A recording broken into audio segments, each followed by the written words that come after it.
Glória a Deus. Meu querido professor Rony Cosa, vamos começar bem no começo. Quando surgiu a perseguição dos primeiros, né? Dos primeiros homens de Deus, dos primeiros apóstolos, e por que surgiu? Fica à vontade, por favor. Perfeito, Paulo. Boa pergunta.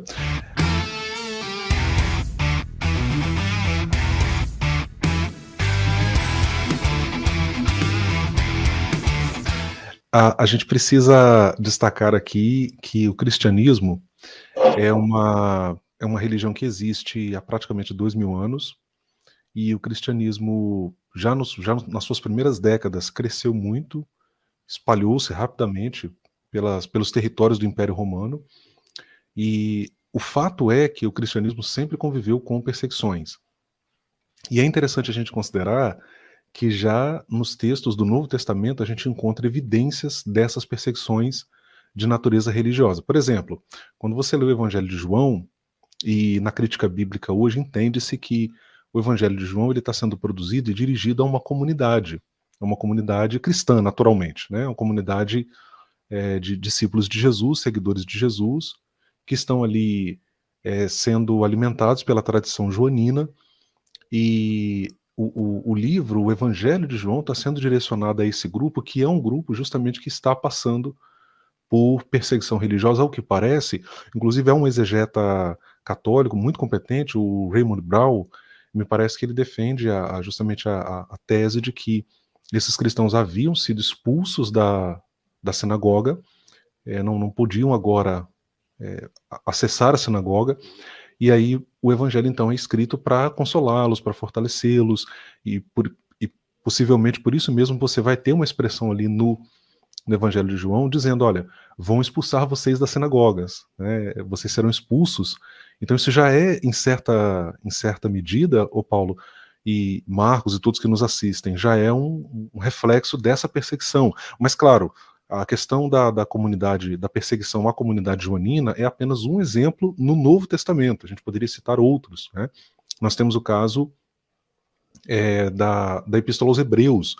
Os leitores dessa epístola, os destinatários dessa epístola, possivelmente cristãos oriundos do judaísmo, são cristãos que também estão sofrendo perseguição, ao ponto do autor dizer assim, olha, vocês têm suportado o espólio dos vossos bens, ou seja, dando a entender que até os bens desses cristãos estavam sendo tomados em função de perseguições religiosas, né? Então a gente encontra isso já no Novo Testamento, que em termos de cronologia, significa dizer que já no primeiro século da era cristã, ou seja, já no primeiro século do cristianismo, você tem essas perseguições acontecendo com cristãos.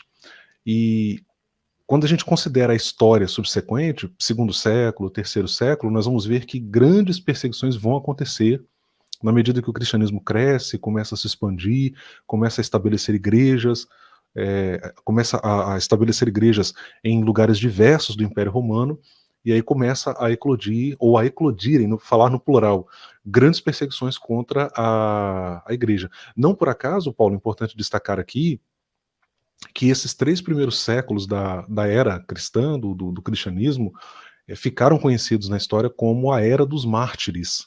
Né, justamente por quê? Porque é um período da história em que muitos cristãos serão martirizados, incluindo-se aí apóstolos, né? Em 67 nós temos o apóstolo Paulo sendo martirizado por ordem de Nero, 64 ou 67, estou em dúvida aqui agora, mas certamente numa dessas datas, né?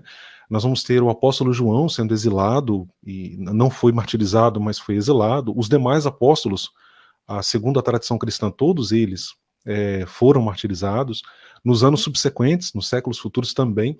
Então essa perseguição, o Paulo, ela se segue após o primeiro século, e não para também, embora a partir de Constantino ocorra um abrandamento dessas perseguições, mas ao longo da história novas perseguições virão, né, e em tempos recentes, e atualmente também o cristianismo ele convive, é um problema sério, é real, existe, é claro, muita desinformação que chega para a gente às vezes relacionada a essa questão da perseguição aos cristãos, mas ela é real, ela existe, ela acontece dentro e fora do Brasil, e em alguns países ela é levada a extremos, de fato, a uma intolerância extrema, e de fato incluindo-se aí, Paulo, a execução de cristãos, né, por simplesmente professarem a sua fé. O que é uma coisa, Paulo, e todos que nos assistem, professor Marcos, é uma coisa assim, inadmissível em pleno século XXI, né, as nações que são nações mais democráticas, que são nações orientadas, que aderiram ali à Declaração Universal dos Direitos Humanos, né? Então, muita coisa boa aconteceu da década de 40 para cá, no pós-guerra, né? No pós-Segunda Guerra Mundial, no sentido de reafirmar valores da vida, relacionados à vida humana, à dignidade humana. É lamentável que em pleno século XXI a gente ainda conviva com essas manifestações, com esses regimes totalitários de intolerância que levam, inclusive, à execução de pessoas por simplesmente professar uma fé que não é a fé, digamos assim, atrelada à religião oficial daquela ditadura, daquele governo, daquele Estado, né? Então, de fato, é uma questão muito séria que se coloca para a humanidade hoje. Não é apenas uma questão de Brasil, né? É uma questão de humanidade, sem dúvida. Muito bom, glória a Deus. Já foi uma aula aí, irmãos, muito boa, muito abençoado. Aproveitem, façam as suas anotações, reveja várias vezes, porque nós precisamos ter um alicerce dentro da palavra, né, para a gente olhar para essas coisas e perceber.